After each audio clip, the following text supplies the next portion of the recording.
അനസ് റളിയല്ലാഹു അൻഹു പറയുകയാണ്, ലം അറ യൗമൻ അഹ്സന വലാ അൽവഅ മിൻഹു.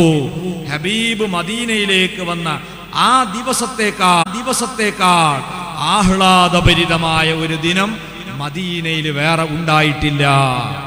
ഞങ്ങൾ കുട്ടികൾ മുതൽ മുതിർന്നവരെ, ആൺമക്കളും പെൺകുട്ടികളും വരെ ഒന്നിച്ച് രംഗത്ത് വന്നുകൊണ്ടതാ ദഫ് മുട്ടിക്കൊണ്ട് പാടുന്നു. ത്വലഅൽ ബദ്റു അലൈന മിൻ സനിയാത്തിൽ വദാഇ വജബ ശുക്റു അലൈന മാ ദഅ ലില്ലാഹി ദാഇ അയ്യുഹൽ മബ്ഉസ് ഫീനാ ജിഅത ബിൽ അംരിൽ മുതാഇ ജിഅത ശറഫ്തൽ മദീന മർഹബൻ യാ ഖൈറ ദാഇ. അല്ലാഹുവിന്റെ ഹബീബിന് കിട്ടിയ വരവേൽപ്പ്. റബീഉൽ അവ്വൽ മാസത്തിൽ മൗലിദ് ഓതിയിട്ടുണ്ടോ സ്വഹാബത്ത്? റസൂലുള്ള മൗലിദ് ഓതിയിട്ടുണ്ടോ എന്നൊക്കെ ചോദിക്കുന്നവരില്ലേ? റബീഉൽ അവ്വൽ മാസത്തിലാണ് ഈ മൗലിദ്. റസൂലുള്ളാഹിനെ വരവേറ്റ് മദ്ഹ് ചൊല്ലുന്നത് അത് സ്വഹാബത്ത് ചെയ്തതാണ്.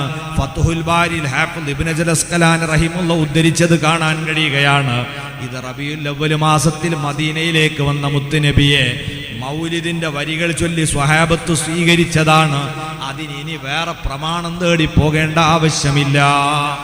അങ്ങനെ മുത്തുനബി സ്വല്ലല്ലാഹു അലൈഹി വസല്ലം തങ്ങളെ ഈ യാത്രക്കിടയിലതാ തിരുനബി തങ്ങൾ മദീനയിലെത്തിയപ്പം സ്വഹാബത്തിന് ആഗ്രഹം. നേരത്തെ വന്ന കുറേ സ്വഹാബികളുണ്ടല്ലോ, അവരൊക്കെ മുഹാജിറുകളായി വന്നവരൊക്കെ അൻസാരികൾ അഭയം കൊടുത്ത് അവരെ വീട്ടിലാ താമസിപ്പിക്കുന്നത്. അതിന് എത്ര ആവേശത്തോടെയാണ് അവരൊക്കെ സ്വീകരിച്ചത്.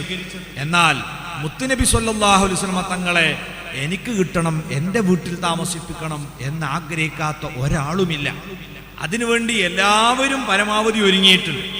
പലരും ഓടിക്കയറി ആ ഹബീബിന്റെ വാഹനത്തിന്റെ മൂക്കയറ് പിടിക്കുകയാണ്. സുല്ലാസങ്ങൾ പറയും,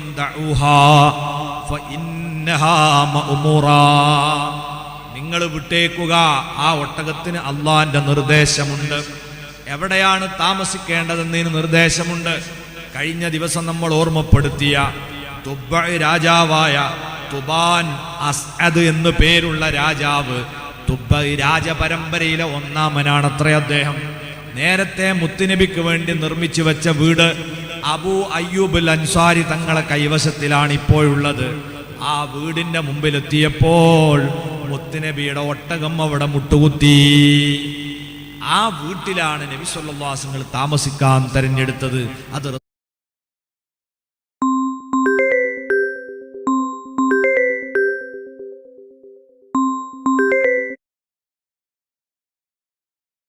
അല്ലാഹു നേരത്തെ തയ്യാറാക്കിയ ഭവനമാണ്. അങ്ങനെ മാസങ്ങളോളം അവിടെ താമസിക്കുന്നു.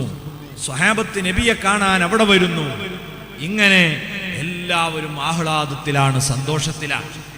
സ്വഹാബത്ത് പല ഭാഗത്തും ഹിജറ പോയവരും അവിടേക്ക് വരാൻ തുടങ്ങി. എത്യോപ്യയിലേക്ക് ഹിജറ പോയവരിൽ നിന്ന് നല്ലൊരു പറ്റം ആളുകൾ നബിതങ്ങൾ മദീനയിലേക്ക് വന്നു എന്ന വാർത്ത കേട്ട് അവരും മദീനയിലേക്ക് വന്നു. മദീനാവാസികൾ കൂട്ടത്തോടെ ഇസ്ലാമിലേക്ക് പ്രവേശിക്കുന്നു. സന്തോഷകരമായ ഒരവസ്ഥ. നേരത്തെ ഉണ്ടായ എതിർപ്പുകളും പ്രയാസങ്ങളും പീഡനങ്ങൾക്കും പകരം ഇപ്പോൾ സ്നേഹം കൊണ്ട് വീർപ്പ് മുട്ടിക്കുന്ന ഒരു സാഹചര്യം. നബി ഏറെ സന്തുഷ്ടനായി. എന്നാൽ വലിയൊരു പ്രതിസന്ധി അവിടെ ഉണ്ട്. ഇനി ഒരു രാഷ്ട്രത്തിന്റെ നിർമ്മാണം ആരംഭിക്കാൻ പോകുകയാണ്. ഇതുവരെ സിവിലിയന്മാരുടെ ഒരു കൂട്ടായ്മയായിരുന്നു മുസ്ലിങ്ങളെങ്കിൽ ഇനി അതൊരു രാഷ്ട്രമായി രൂപപ്പെടേണ്ട സന്ദർഭമാണ്. ഒരു രാഷ്ട്രമാകുമ്പോൾ അടിസ്ഥാനപരമായ സൗകര്യം പ്രജകൾക്ക് നൽകുക എന്നത് രാഷ്ട്രത്തെ നിയന്ത്രിക്കുന്നവരുടെ ബാധ്യതയാണ്. മുന്നിലുള്ള ഏറ്റവും വലിയ പ്രതിസന്ധി എന്താ? അഭയാർത്ഥികളുടെ വരവാണ്. ദീനുമായി എല്ലാം വിട്ട് സമ്പാദ്യം മുഴുവനും ഉപേക്ഷിച്ച് ഓടി വന്ന ഒരുപാട് മുഹാജിറുകളുണ്ട്. ഇവർക്കൊക്കെ ഒന്ന് തലചായ്ക്കാൻ ഒരിടം വേണം. അവിടെയാണ് ഒരു കാലത്ത് ഔസും ഖസ്റജും എന്നീ രണ്ട് ഗോത്രങ്ങളുണ്ട് മദീനയിൽ. എന്താണ് ഈ ഗോത്രത്തിന്റെ പ്രത്യേകത? അവര് നേരത്തെ യമനിൽ നിന്ന് വന്നവരാണ്. യമനിലെ ബനൂ സഅലബ് ബിൻ അംർ, യമനിലെ വലിയൊരു അണക്കെട്ടുണ്ടായിരുന്നു, മഅ്റബ് അണക്കെട്ട്.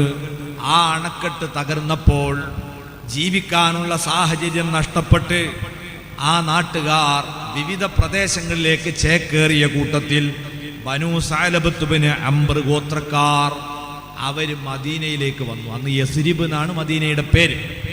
ആ യസ്രിബിൽ വന്ന് അവര് താമസമാക്കി. ആ സഅലബത്ത് ബിൻ അംറിന്റെ 2 മക്കളാണ് ഔസും ഖസ്റജും. അവർ പെറ്റുപെരുകി എളാപ്പി മൂത്താപ്പിയായി പെറ്റുപെരുകി. അവരെ സന്താന പരമ്പരക്കാണ് ഔസ് ഗോത്രം ഖസ്റജ് ഗോത്രം എന്ന് പിന്നീട് അറിയപ്പെട്ടത്. എന്നാൽ ഇവർ 2 വിഭാഗങ്ങളായി ചേരിതിരിഞ്ഞ് പരസ്പരം ഏറ്റുമുട്ടി പതിറ്റാണ്ടുകളോളം ഇവർ യുദ്ധം ചെയ്ത് അവരിങ്ങനെ ക്ഷയിക്കും. മറുഭാഗത്ത് ജൂതഗോത്രങ്ങളായ 3 ഗോത്രങ്ങൾ മദീനയിലുണ്ട്. ഇവര് സാമ്പത്തിക ശേഷിയുള്ളവരാണ്. പരസ്പരം യുദ്ധം ചെയ്ത് ക്ഷയിച്ചുകൊണ്ടിരിക്കുന്ന ഔസിനും ഖസ്റജിനും പലിശക്ക് പണം കൊടുക്കുക എന്നതാണ് അവരെ പ്രധാന തൊഴിൽ. എന്നിട്ട് ഇവരുടെ സ്വത്തും പറമ്പും ഒക്കെ അതടക്കാതെ ആകുമ്പോൾ പിടിച്ചെടുക്കുക. എക്കാലത്തും ജൂതന്മാരുടെ കുതന്ത്രം അതാണ്, അന്നും ഇത് തന്നെയാണ്. അങ്ങനെ ഈ ആളുകളെ പരസ്പരം ഏറ്റുമുട്ടിച്ച് തടിച്ചു ഒഴുക്കുന്ന ജൂതവർഗം ഒരു ഭാഗത്ത്, അള്ളാഹിന്റെ ഹബീബ് ദീനാകുന്ന ഇസ്ലാമാകുന്ന ചരടിലേക്ക് ഈ ഭിന്നിച്ചു നിന്ന 2 ഗോത്രത്തെയും ഐക്യപ്പെടുത്തി. ഇനി ഔസ് ഖസ്റജി എന്നതിനേക്കാൾ ഇവരെ അറിയപ്പെടേണ്ടത് അൽ അൻസാർ, സഹായികൾ എന്ന നല്ല പേരിലാണ്. അതിലാണ് നിങ്ങൾ അഭിമാനിക്കേണ്ടത്.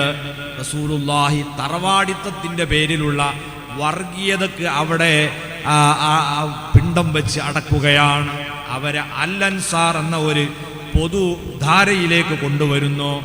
അവരെ പ്രചോദനം നടത്തിയിട്ട് പറഞ്ഞു, ഇതാ നിങ്ങളെ സഹോദരങ്ങളായ മുഹാജിറുകൾ ഇവിടെ വന്നിട്ടുണ്ട്, അവർക്ക് നിങ്ങൾ എല്ലാം പകുത്തു നൽകണം. ഇവർ ദീനിന്റെ രക്ഷയ്ക്ക് വേണ്ടി എല്ലാം വിട്ടുവന്നവരാണ്. മഹാന്മാരായ സ്വഹാബത്ത് അൽ അൻസാർ ഇവരെന്തു ചെയ്തു? ഇവര് വേഗം ഇവർക്ക് എല്ലാം കൊടുക്കാൻ തയ്യാറായി. എത്രത്തോളമാണെന്ന് ചോദിച്ചാൽ, മഹാനായ ചെറിയൊരു ഉദാഹരണം നമുക്കറിയാം. മഹാനായ സയ്യിദുന അബ്ദുറഹ്മാൻ ഇബ്നു ഔഫ് റളിയല്ലാഹു അൻഹു പറയുകയാണ്, മഹാനവറുകൾക്ക് നബി സല്ലല്ലാഹു അലൈഹി വസല്ലമ തങ്ങൾ ഒരാളെ നിശ്ചയിച്ചു കൊടുത്തു. അദ്ദേഹത്തിന് സഹായിക്കാൻ വേണ്ടി. ആ സ്വഹാബി മഹാനവറുകളെ വിളിച്ചിട്ട് പറയാണ്, സഅദ് ബിൻ റബീഉൽ അൻസാരി എന്നാണ് അദ്ദേഹത്തിന്റെ പേര്. അദ്ദേഹം പറഞ്ഞു, കണ്ടില്ലേ, ഞാൻ വലിയ തോട്ടങ്ങളുടെ ഉടമയാണ്. അബ്ദുറഹ്മാൻ തങ്ങളെ, നിങ്ങൾ മക്കയിലെ വലിയ പണക്കാരനാണെന്ന് എനിക്കറിയാം. അതെല്ലാം വിട്ട് മദീനയിൽ വന്നതാണ്. ഇവിടെ ദരിദ്രനായി നിങ്ങൾ ജീവിക്കുക എന്നത് നിങ്ങൾക്ക് സാധിക്കൂല. അതുകൊണ്ട് എൻ്റെ തോട്ടത്തിന്റെ നേർപകുതി ഞാൻ നിങ്ങൾക്ക് തരികയാണ്. ഇനി ഇതാ എനിക്ക് 2 ഭാര്യമാരുണ്ട്, അവരെ നിങ്ങൾക്കൊരു നോട്ടം നോക്കാം. ആരോടാണ് നിങ്ങൾക്ക് താല്പര്യമെങ്കിൽ പറഞ്ഞാൽ ഞാൻ ത്വലാഖ് ചൊല്ലി നിങ്ങൾക്ക് അവരെ കല്യാണം കഴിക്കാം. മഹാനായ അബ്ദുറഹ്മാൻ ഇബ്നു ഔഫ് തങ്ങൾ പറഞ്ഞു, ഓ പ്രിയപ്പെട്ട കൂട്ടുകാരാ, നിങ്ങൾക്ക് അല്ലാഹു നിങ്ങളെ സമ്പത്തിലും നിങ്ങളെ ഭാര്യമാരിലും ബറക്കത്ത് ചൊരിയട്ടെ. അതൊന്നും എനിക്ക് വേണ്ട. ദുല്ലൂനി അലസൂഖ്, ഇവിടത്തെ ചന്ത എവിടെയാണ്, ടൗൺ എവിടെയാണ്, മാർക്കറ്റ് എവിടെയാണ്, ഇതൊന്ന് കാണിച്ചു തന്നാൽ മാത്രം മതി. നിങ്ങളൊന്നും തരണ്ട. വലിയ ബറക്കത്തുള്ള ചില ആൾക്കാർ, അവരങ്ങാടി പോയാൽ മതി, പൈസയായിട്ട് പോരാ. കച്ചവടത്തിൽ ബറക്കത്തുള്ള ആൾക്കാർ, പൈസയൊന്നും ഓല് കൊണ്ടുപോകണ്ട, ഓല് പോയാൽ തന്നെ എന്തെങ്കിലും കച്ചവടമാക്കിയിട്ട് ഇങ്ങോട്ട് പോകും. അങ്ങനത്തെ ബറക്കത്തുള്ള ആൾക്കാരുണ്ടാവും. നമ്മളെ കൂട്ടത്തിലെ കച്ചവടക്കാർക്കൊക്കെ അല്ലാഹു ബറക്കത്ത് ചൊരിയുമാറാകട്ടെ. അബ്ദുറഹ്മാൻ ഇബ്നു ഔഫ് തങ്ങൾ ഇതൊന്നും വാങ്ങാതെ ടൗണൊന്ന് കാണിച്ചെന്നാൽ മതി. അങ്ങനെ പോയി ഏതോ ഒരാളോട് തൽക്കാലം കുറച്ച് പൈസ കടം വാങ്ങി. അതിന് അപ്പുറത്ത് കുറച്ച് സാധനം എടുത്ത് ഇപ്പുറത്ത് കൊണ്ടുവന്ന് വിറ്റു. ആ ലാഭം കയ്യിൽ വെച്ച് ആ കടമ്പ് കിട്ടി. പിന്നെ അതുകൊണ്ട് കച്ചവടം തുടങ്ങി. ചുരുക്കി പറഞ്ഞാൽ ചുരുങ്ങിയ കൊല്ലം കൊണ്ട് മദീനയിലെ ഏറ്റവും വലിയ സമ്പന്നന്മാരിൽ ഒരാളായി ആര് മാറുകയാണ്? ഈ അബ്ദുറഹ്മാൻ ഇബ്നു ഔഫ് തങ്ങൾ മാറുകയാണ്. ഞാൻ പറഞ്ഞത്, സ്വഹാബത്ത് ഇത്രത്തോളം അവരുടെ ഭാര്യമാരെ പോലും കൊടുക്കാൻ തയ്യാറാകുന്ന വളരെയധികം അടുപ്പമാണ്. അല്ലാഹു സുബ്ഹാനഹു വ തആല ആ അനുഗ്രഹത്തെ പിന്നീട് അനുസ്മരിപ്പിച്ചിട്ടുണ്ട്. വദ്കുറൂ നിഅമത്തല്ലാഹി അലൈക്കും ഇത് കുന്തും അഅദാഅൻ ഫഅല്ലഫ ബൈന ഖുലൂബികും ഫഅസ്ബഹതും ബിനിഅമതിഹി ഇഖ്വാനാ. നിങ്ങൾ ഓർത്തു നോക്കൂ, അല്ലാഹു നിങ്ങൾക്ക് ചെയ്ത അനുഗ്രഹം. ഇത് കുന്തും അഅദാഅ, നിങ്ങൾ പരസ്പരം ശത്രുക്കളായ ഒരു കാലമില്ലേ? ഫഅല്ലഫ ബൈന ഖുലൂബികും, അല്ലാഹു നിങ്ങളുടെ ഹൃദയങ്ങൾക്ക് യോജിപ്പ് തന്നു, രഞ്ജിപ്പ് തന്നു. ഫഅസ്ബഹതും ബിനിഅമതിഹി ഇഖ്വാനാ, ഒരു വയറിൽ നിന്ന് പുറത്തു വന്ന ഏകോദര സഹോദരന്മാരെ പോലെ നിങ്ങളായി മാറിയില്ലേ? ഇത് റബ്ബ് ചെയ്ത അനുഗ്രഹമല്ലേ? അങ്ങനെ ഇവരെയൊക്കെ താമസിപ്പിക്കാനുള്ള ഒരു സജ്ജീകരണം വളരെ പെട്ടെന്ന് നബി സല്ലല്ലാഹു അലൈഹി വസല്ലം ചെയ്തു. എന്നിട്ട് വേഗം എന്ത് ചെയ്തു?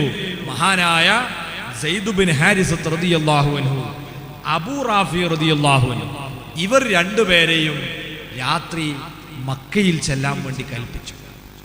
എന്തിന്? അവിടെ ഇനി റസൂലുള്ളാഹിന്റെ കുടുംബം അവിടെ ഉണ്ട്, സിദ്ദീഖ് തങ്ങളുടെ കുടുംബം അവിടെ ഉണ്ട്, അവരെയും കൂടെ രക്ഷപ്പെടുത്തണം. അതിന് ഈ രണ്ട് സ്വഹാബികൾ പറഞ്ഞയച്ചു. അവർ തന്ത്രപൂർവം ഇരുട്ടിന്റെ മറവിൽ അവിടെ എത്തി.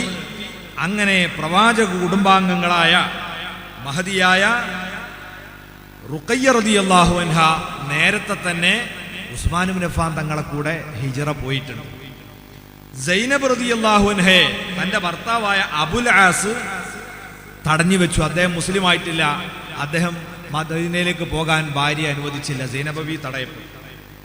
പിന്നെ നബി തങ്ങളുടെ വീട്ടിലുള്ള കുടുംബം എന്ന് പറഞ്ഞാൽ ആരാ?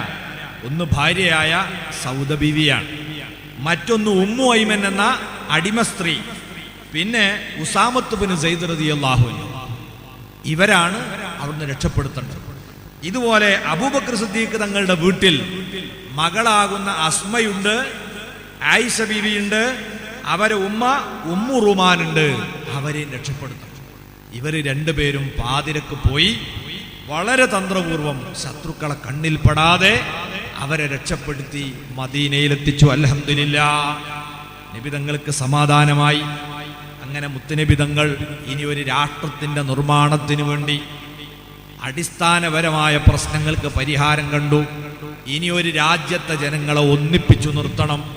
ഒരു ബഹുസ്വര സമൂഹത്തിൽ എങ്ങനെയാണ് ഒരു ഇസ്ലാമിക രാഷ്ട്രം കെട്ടിപ്പടുക്കേണ്ടത്, എങ്ങനെയാണ് ഒരു ജനാധിപത്യ രാജ്യത്തിന്റെ വ്യവസ്ഥിതി തയ്യാറാക്കേണ്ടത്, ഇതിനെല്ലാം ആദ്യത്തെ മാതൃക കാണിച്ച ഹബീബ് അവിടുത്തെ എല്ലാ ജനവിഭാഗങ്ങളെയും യോജിപ്പിച്ചു കൊണ്ടുപോകാൻ 40 ചില്ലാനം ആശയങ്ങൾ ഉൾക്കൊള്ളുന്ന ഒരൊന്നാം തരം വ്യവസ്ഥ തയ്യാറാക്കി. അതിൽ ഇസ്ലാം മതം സ്വീകരിക്കാത്ത ജൂതഗോത്രങ്ങളുണ്ട്, അവർക്ക് വേണ്ട എല്ലാ തരത്തിലുള്ള സംരക്ഷണവും വാഗ്ദാനം ചെയ്തു കരാർ എഴുതി. ജൂതന്മാരോട് പറഞ്ഞു, നിങ്ങൾക്ക് നിങ്ങളെ മതമനുസരിച്ച് ഇവിടെ ജീവിക്കാം, യാതൊരു വിലക്കുമില്ല. അതേ സമയത്ത് മുസ്ലിമീങ്ങൾ അവരുടെ സമ്പത്തിൽ നിന്ന് നിശ്ചിത വിഹിതം സക്കാത്തായി കൊടുക്കണം. നിങ്ങൾ സക്കാത്ത് കൊടുക്കുന്നില്ല, അതിന് പകരം നിങ്ങൾക്ക് സംരക്ഷണം തരുന്നതിന് നിങ്ങൾ എന്തു വേണം? അതിൻ്റെ നികുതി അടക്കണം. അത് ഏത് രാഷ്ട്രവും തീരുമാനിക്കുന്ന തീരുമാനമാണ്. നിങ്ങൾക്ക് അതിൻ്റെ പേരിൽ സംരക്ഷണം തരും. ഇനി ഇത് നമ്മുടെ എല്ലാവരുടെയും രാജ്യമാണ്. പുറത്തു നിന്ന് ആര് ഈ രാജ്യത്തെ എതിർക്കാൻ വന്നാലും നമ്മൾ ഒന്നിച്ച് അവരെ നേരിടണം. നിങ്ങൾ ജൂതന്മാർ ഈ രാജ്യത്തിന്റെ ഭാഗമാണ്. നിങ്ങളെ ആക്രമിക്കാൻ പുറത്തു നിന്ന് ഏത് ശത്രു വന്നാലും നിങ്ങളോടൊപ്പം പ്രതിരോധിക്കാൻ മുസ്ലിങ്ങൾ ഉണ്ടാകും. മുസ്ലിങ്ങളും ഈ രാജ്യത്തിന്റെ ഭാഗമാണ്. അവരെ ആക്രമിക്കാൻ പുറത്തുനിന്ന് ആര് വന്നാലും നിങ്ങളും രാജ്യത്തോടൊപ്പം നിൽക്കണം. ഇങ്ങനെ രാഷ്ട്രം എന്ന പേരിൽ ബഹുസ്വര സമൂഹത്തെ ഒന്നിപ്പിച്ച് നിർത്തുന്ന രാഷ്ട്രീയ തന്ത്രവുമായി അള്ളാഹുവിന്റെ ഹബീബ് മദീന രാഷ്ട്രത്തിന് അടിത്തറ പാകി. അങ്ങനെ ശാന്തമായ ഒരു രാജ്യത്തിന്റെ പണി നബി സല്ലല്ലാഹു അലൈഹി വസല്ലം തുടങ്ങുന്നു. ഇനി ആ രാഷ്ട്രത്തിന്റെ തലസ്ഥാനമായി മദീന പട്ടണം, മദീനത്തുൻ നബവി, മുത്തുനബി തങ്ങളുടെ പേരിലുള്ള പട്ടണമായി യസ്രിബ് പരിവർത്തിക്കപ്പെടുകയാണ്. അതിന്റെ ഭരണ കേന്ദ്രമായി ഒരു സ്ഥാപനം വേണം. ആ സ്ഥാപനം അള്ളാഹുവിന്റെ പള്ളിയാകണം. അങ്ങനെ മുത്തുനബി സല്ലല്ലാഹു അലൈഹി വസല്ലം തങ്ങൾ മസ്ജിദുൻ നബവി അത് നിർമ്മിക്കുന്നതുമായി ബന്ധപ്പെട്ട ആലോചനകൾ നടത്തുകയാണ്. നേരത്തെ ഇസ്രാഇന്റെ രാത്രിയിൽ യാത്ര ചെയ്തുകൊണ്ടിരിക്കുമ്പോൾ നബി തങ്ങളുടെ ബുറാക്ക് അവിടെ ഇറങ്ങിയെന്ന് നമ്മൾ ഇന്നലെ പറഞ്ഞു. ആ സ്ഥലത്താണ് പള്ളി ഉണ്ടാക്കേണ്ടത്. അതിപ്പോൾ സഹ്ല്, സുഹൈൽ എന്നീ പേരുള്ള രണ്ട് അനാഥ കുട്ടികളുടെ കൈവശമാണ്. സഹ്ലിന്റെയും സുഹൈലിന്റെയും പേരിലാണ്. അവിടെയാണ് പള്ളി ഉണ്ടാക്കുന്നത്. നേരത്തെ മഹാനായ അസ്അദ് ബിൻ സുറാറ റളിയല്ലാഹു അൻഹുവിന്റെ നേതൃത്വത്തിൽ മുസ്ലിമീങ്ങൾ ജുമുഅ നടത്തിയിരുന്ന സ്ഥലമാണത്. ആ സ്ഥലം പള്ളി ഉണ്ടാക്കണമെന്ന് നബി ആഗ്രഹം പ്രകടിപ്പിച്ചപ്പോൾ ഈ അനാഥ കുട്ടികൾ അത് ദാനം ചെയ്യാൻ തയ്യാറായി. പക്ഷേ നബി തങ്ങൾ അത് സ്വീകരിക്കാൻ തയ്യാറായില്ല. വില തരും, അത് വാങ്ങിയിട്ടേ ഞാൻ ആ സ്ഥലം സ്വീകരിക്കൂ. അങ്ങനെ നബി തങ്ങൾ വില കൊടുക്കാൻ തീരുമാനിച്ചപ്പം സിദ്ദീഖ് റളിയല്ലാഹു അൻഹു സങ്കടപ്പെട്ട് പറഞ്ഞു, നബി അത് എൻ്റെത് സ്വീകരിക്കണം. റസൂൽ പറഞ്ഞല്ല, ഞാൻ തന്നെ വില കൊടുക്കാൻ തീരുമാനിച്ചതാണ്.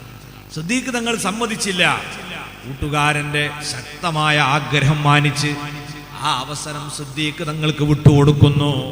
അങ്ങനെ മസ്ജിദുൻ നബവിയുടെ സ്ഥലമെടുപ്പിൽ ആദ്യം പണം കൊടുക്കാൻ ഭാഗ്യം കിട്ടിയ മഹാൻ ഈ ഉമ്മത്തിലെ ഒന്നാമനായ സയ്യിദുനാ അബൂബക്കർ സിദ്ദീഖ് റളിയല്ലാഹു അൻഹു ആണ്. അങ്ങനെ ആ സ്ഥലത്ത് പള്ളി നിർമ്മിക്കാൻ തറക്കല്ലിടുന്ന ദിവസം വന്നു.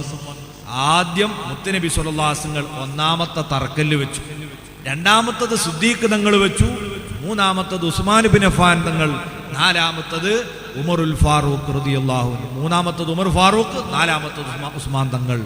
അങ്ങനെ 4 പേര് 4 കല്ല് വെച്ചുകൊണ്ടാണ് മസ്ജിദുൻ നബവിയുടെ തറക്കല്ലിടൽ കർമ്മം നിർവഹിച്ചത്. പിന്നീട് പള്ളിയുടെ പണി നടക്കുക. ഒരു പൈസ പോലും വാങ്ങി ആരും പണിയിൽ പങ്കാളികളായിട്ടില്ല. നമ്മളെപ്പോഴും മാതൃകയാക്കേണ്ട ഒന്നാണ്. പള്ളി എന്ന് പറഞ്ഞാൽ അത് അല്ലാഹുവിൻ്റെ വീടാണ്. ജോലി ചെയ്യാൻ കഴിയുന്നവർ സേവനം ചെയ്തുകൊണ്ടാണ് അതിനോട് സഹകരിക്കേണ്ടത്. സമ്പത്ത് കൊടുക്കാൻ പറ്റുന്നവർ പണം കൊടുത്തുകൊണ്ടാണ് സഹകരിക്കേണ്ടത്. മസ്ജിദുൻ നബവിയുടെ നിർമ്മാണം അങ്ങനെയാണ്. എല്ലാവരും കട്ട ഉണ്ടാക്കാൻ പണിയെടുക്കുന്നു. അള്ളാന്റെ ഹബീബും പങ്കാളിയാകുന്നു. ഈത്തപ്പന ധാരാളം അവിടെ ഉണ്ട്. അത് മുറിക്കാനും അതിൻ്റെ വേര് പിഴുതെടുക്കാനും എല്ലാവരും പിക്കാസും കൈക്കോട്ടും എടുത്തിറങ്ങുന്നു. കള കീറാൻ ഇറങ്ങുന്നു, തറ കെട്ടാൻ ഇറങ്ങുന്നു. കട്ടയുണ്ടാക്കി അത് ചുട്ട് പഴുപ്പിക്കുന്നു. അങ്ങനെ കല്ല് കടത്താനും കട്ട ചുമക്കാനും എല്ലാവരും സൗജന്യമായി രംഗത്ത് വന്നപ്പോൾ അള്ളാന്റെ ഹബീബ് അവർക്ക് പ്രചോദനമായി ഈരടികൾ പാടിക്കൊടുക്കുന്നു. അല്ലാഹുമ്മ ഇന്നൽ അജ്റ അജ്റുൽ ആഖിറ ഫർഹമിൽ അൻസാറ വൽ മുഹാജിറ. അല്ലാഹുവേ, യഥാർത്ഥ പ്രതിഫലം പരലോകത്തെ കൂലിയാണ്. അതാഗ്രഹിച്ച് പണിയെടുക്കുന്ന ഈ അൻസ്വാറുകൾക്കും മുഹാജിറുകൾക്കും നീ കരുണ ചൊരിയണമേ എന്നിങ്ങനെ ആശീർവദിച്ച് പാട്ടുപാടുന്നു. അങ്ങനെ മുത്തുനബി സ്വല്ലല്ലാഹു അലൈഹി വസല്ലം തങ്ങളും കട്ട ചുമക്കാണ്. ഒരു നേതാവ് എങ്ങനെയാണ് അനുയായികൾക്കിടയിൽ പ്രവർത്തിക്കേണ്ടത് എന്നതിൻ്റെ തികഞ്ഞ മാതൃക. ചില്ലുകൂട്ടിലിരുന്ന് ആഹ്വാനം നൽകുകയല്ല, മുത്തുനബി പൊതുരംഗത്തേക്ക് ഇറങ്ങി പ്രവർത്തിക്കുകയാണ്. നേതാവ് പൊതുസമൂഹത്തിൽ ഇറങ്ങി പ്രവർത്തിക്കുമ്പം അനുയായികൾക്ക് നോക്കി നിൽക്കാൻ കഴിയില്ല. ആ മാതൃക കാണിച്ച ഏറ്റവും വലിയ നേതൃത്വമായിരുന്നു ഹബീബായ മുത്തുനബി സ്വല്ലല്ലാഹു അലൈഹി വസല്ലം. അവിടുന്ന് കട്ടയുമായി ഇങ്ങനെ നടന്നു വരുമ്പോ ഒരു സ്വഹാബി പറയുന്നു, നബിയേ അഅ്തിനിഹാ യാ റസൂലല്ലാഹ്, ആ കട്ട ഇങ്ങോട്ട് തന്നേക്കൂ നബിയെ, നിങ്ങളിത് ചുമന്ന് നടക്കേണ്ടതില്ല. ഉടനെ അള്ളാന്റെ ഹബീബ് പറയുന്നു, ഇദ്ഹബ് ഫഖുദ് ഗൈറക ഗൈറഹു, മോനെ നീ പോയി വേറെ ഒരു കട്ടയെടുത്തോ. ഫലസ്ത ബിഅഫ്ഖറ ഇലല്ലാഹി മിന്നീ, അള്ളാഹുവിന്റെ അനുഗ്രഹത്തിലേക്ക് എന്നേക്കാൾ ആവശ്യമുള്ളവനാണ് നീ എന്ന് എനിക്ക് തോന്നിയിട്ടില്ല. ഞാനും നിന്നെ പോലെ അള്ളാഹിന്റെ പ്രതിഫലം കിട്ടേണ്ട ആളാണ്. അതുകൊണ്ട് നീ വേറെ കട്ട കടത്തിക്കോ, ഇത് ഞാൻ ചുമക്കുന്നു കൊള്ളാമെന്ന് പറഞ്ഞ് അവിടുന്ന് സജീവമായി രംഗത്ത് പണിയെടുക്കുമ്പോ സ്വഹാബത്ത് പറയുന്നു, ലഇൻ ഖഅദ്നാ വന്നബിയ്യു യഅമലു ഫദാക മിന്നൽ അമലുൽ മുളല്ലലു. അല്ലാഹുവിന്റെ റസൂൽ സ്വല്ലല്ലാഹു അലൈഹി വസല്ലം തങ്ങൾ ഇങ്ങനെ ഇറങ്ങി പണിയെടുക്കുകയാണെങ്കിൽ നമ്മൾ വെറുതെ ഇരുന്നാൽ അതൊരു പിഴച്ച കീഴ്വഴക്കമായി പോകും. അതുകൊണ്ട് ഇറങ്ങി, എല്ലാവരും ഇറങ്ങി. സ്വഹാബത്ത് മുത്തുനബിയെ മാതൃകയാക്കി സജീവമായി പണിയെടുത്തു. ഏകദേശം ഒരു കൊല്ലത്തോളം നീണ്ടു നിന്നിട്ടുണ്ട് ആ ദാരിദ്ര്യം നിറഞ്ഞ കാലത്ത് ആ പള്ളിയുടെ പണി പൂർത്തീകരിക്കാൻ.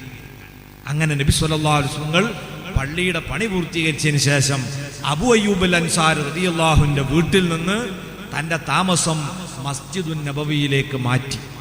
പള്ളിയുടെ ചാരത്ത് ചെറിയ റൂമുണ്ടാക്കി സൗദ ബീവി റളിയല്ലാഹു അൻഹയെ ഒരു റൂമിൽ താമസിപ്പിച്ചു. അന്ന് സൗദ ബീവി മാത്രമാണ് നബി തങ്ങളുടെ കൂടെ താമസിക്കുന്ന ഭാര്യ. നിക്കാഹ് കഴിഞ്ഞ ആയിഷ ബീവി അപ്പുറത്തുണ്ട്. കൊല്ലം 3 ഹിജ്റ, നുബുവത്തിന്റെ 10-ാം വർഷം കല്യാണം കഴിഞ്ഞിട്ടുണ്ട്. ഇതുവരെ കൂട്ടിക്കൊണ്ടുപോയിട്ടില്ല. മദീനയിലെത്തി 7 മാസം കഴിഞ്ഞപ്പം പള്ളിന്റെ പണിയും പൂർത്തിയായി. സൗദാബീവിക്കൊക്കെ റൂമും ആയപ്പം സിദ്ദീഖ് റളിയല്ലാഹുവിന് ചെന്ന് ചോദിച്ചു, അല്ല നബിയെ, എൻ്റെ മകളെ അങ്ങ് അവിടുന്ന് വിവാഹം ചെയ്തതാണല്ലോ, എന്താണ് കൂട്ടിക്കൊണ്ടുപോകുന്നില്ലേ? മുത്തുനബി സ്വല്ലല്ലാഹു അലൈഹി വസല്ലമ തങ്ങൾ എന്തു പറയുമെന്നറിയാതെ ഇങ്ങനെ നിൽക്കുകയാണ്. സിദ്ദീഖ് തങ്ങൾ ചോദിച്ചു, എന്തേ കൂട്ടിക്കൊണ്ടുപോകാത്തത്? അവിടത്തേക്ക് വേണ്ട എന്തോ വെറുപ്പ് തോന്നിയോ? റസൂലുള്ളാഹി പറഞ്ഞു, അല്ല, അവരെ നിക്കാഹ് ചെയ്തു എന്നല്ലാതെ അവർക്ക് ഞാൻ സ്വദാഖ് കൊടുത്തിട്ടില്ല, മഹർ കൊടുത്തിട്ടില്ല.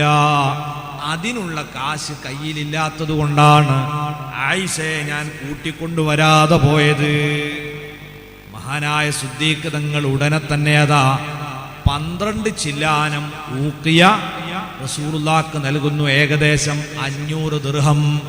ഖദീജ റളിയല്ലാഹു അൻഹാക്ക് അവിടുന്ന് മഹർ കൊടുത്തത് 500 ദിർഹമായിരുന്നു. അത്ര തന്നെയാണ് ആയിഷ ബീവിക്കും കൊടുത്തത്. ആ മഹർ കൊടുക്കാനുള്ള കാശ് കൊടുത്തത് ആരാ? അമ്മോശനായ അബൂബക്കർ സിദ്ദീഖ് തങ്ങൾ തന്നെയാണ്. ഇതിനെ നമ്മൾ സ്ത്രീധനം എന്നുള്ള പേരൊന്നിട്ട് വിളിക്കണ്ട. എന്നാലും ചില പുതിയാപ്പളമാർക്ക് സാമ്പത്തികമായി വലിയ പ്രയാസമുണ്ട് എന്ന് കണ്ടാൽ ഭാര്യ വീട്ടുകാരെന്തെങ്കിലും സന്തോഷത്തോടെ കൊടുത്താൽ അത് ഹറാമാണെന്നൊന്നും പറഞ്ഞുകൂടാന്ന് നമ്മളെ ആലിമീങ്ങൾ പറയുന്നത് ഇതുകൊണ്ടാണ്.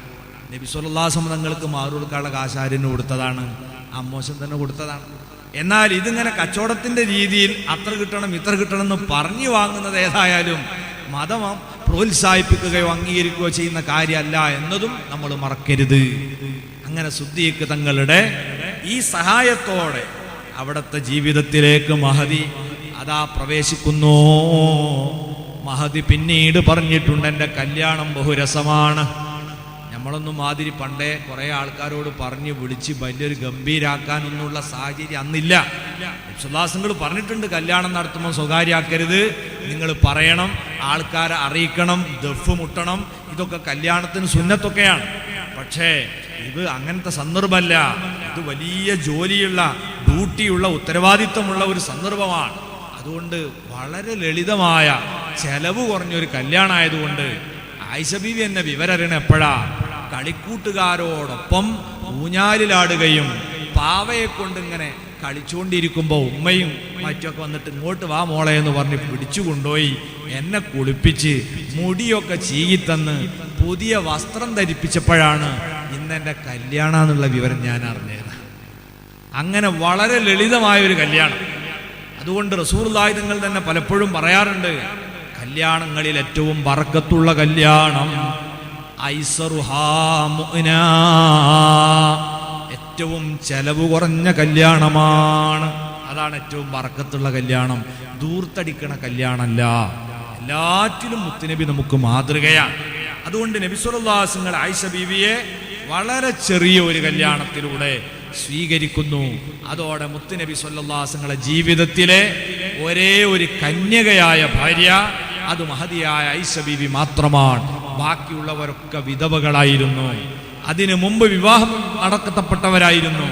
അങ്ങനെ ആയിഷ ബീവി റളിയല്ലാഹു അൻഹയുമായി മുത്തുനബിയുടെ വിവാഹം നടന്നു.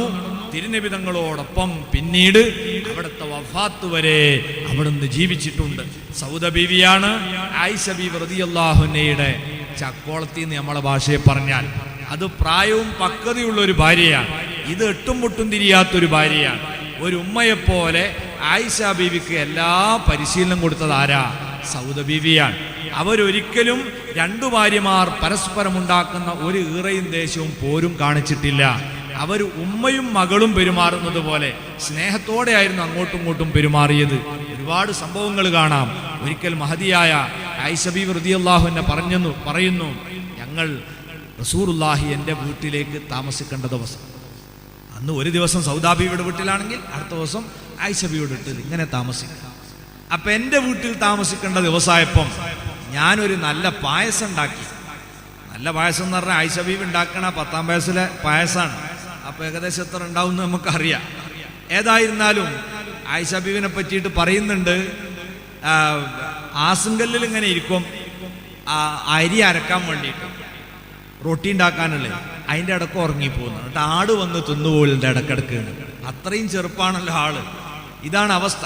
അങ്ങനെ മഹദി ഒരു പായസം ഉണ്ടാക്കി.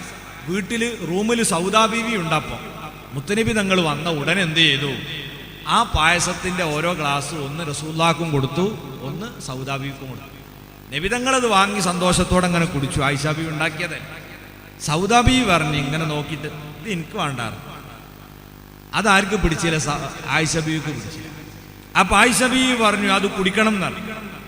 എനിക്ക് വേണ്ടാന്ന് പറഞ്ഞില്ലേ, കുടിച്ചേ പറ്റൂന്ന്. എൻ്റെ നാവുമ്മൽ ഞാൻ വെക്കൂല. വർത്താനാട്ടും കൊണ്ട് കയറി. അപ്പൊ ആയിഷ ബീവി പറഞ്ഞു, എന്നാ ഞാൻ മോന്തമേ ഞാൻ തേക്കുന്ന, എന്നാ ഒന്ന് കാണണല്ലോ എന്ന് അപ്പുറത്തുനിന്ന്.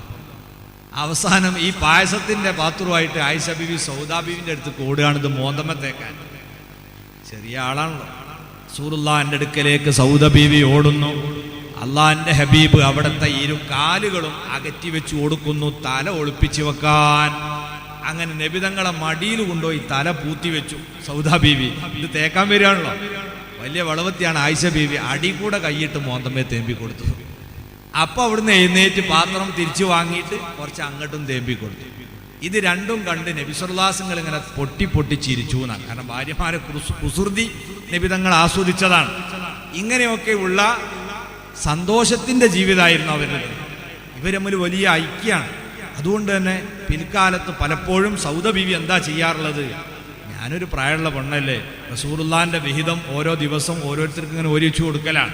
അപ്പൊ ചെറുപ്പക്കാരിയായ ആയിഷക്ക് കിടക്കട്ടെ എന്ന് കരുതി തൻ്റെ ഊഴം പലപ്പോഴും ആയിഷ ബീവിക്ക് ദാനം ചെയ്യുന്ന പതിവുകാരിയായിരുന്നു മഹദി. അവരൊക്കെ വിശാല മനസ്സ്. ആ മനസ്സുപോലെ നമുക്കും നമ്മളെ ഭാര്യമാർക്കൊക്കെ വിശാലത തരട്ടെ. അല്ലാഹു അവരെ ബറക്കത്ത് കൊണ്ട് നമ്മളെ അനുഗ്രഹിക്കട്ടെ. അങ്ങനെ മുത്തുനബി സ്വല്ലല്ലാഹു അലൈഹി വസല്ലം തങ്ങളോടൊപ്പം മഹദിയായ ആയിഷ ബീവി റളിയല്ലാഹു അൻഹ കൂടി ജീവിത സഖിയായി കടന്നു വന്നിരിക്കുകയാണ്.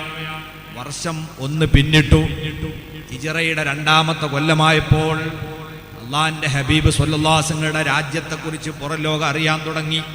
ഖുറൈശികൾ അതിനെ സസൂക്ഷ്മം നിരീക്ഷിച്ചു. അവർ ചിന്തിക്കുകയാണ്, ഇനി എന്താണ് ചെയ്യുക? മുഹമ്മദ് അവിടെ ശക്തി ആർജിക്കും. നമ്മൾ ഒരുപാട് ക്രൂരത അദ്ദേഹത്തോട് കാണിച്ചിട്ടുണ്ട്. ഒരു തിരിച്ചടിക്ക് തീർച്ചയായും സാധ്യതയുണ്ട്, നമ്മളത് അർഹിക്കുന്നുണ്ട്. എന്നാലും നമ്മൾ ആ തിരിച്ചടി വരുന്നതിന് മുമ്പ് ഒരറ്റാക്ക് അങ്ങോട്ട് നടത്തിയില്ലെങ്കിൽ ദുരന്തം വലുതായിരിക്കും. അതിനാൽ നമ്മൾ സജ്ജരായിരിക്കണം. ഖുറൈശ് പ്രമുഖരൊക്കെ യോഗം ചേർന്ന് ഒരു തീരുമാനമെടുത്തു. നമ്മൾ മുഹമ്മദ് ശക്തിയെ സംഭരിച്ച് ഇങ്ങോട്ട് ആക്രമിക്കാൻ വരുന്നതിന് മുമ്പ് ഒരാക്രമണം അങ്ങോട്ട് നടത്തിയാൽ അതാണ് ബുദ്ധി.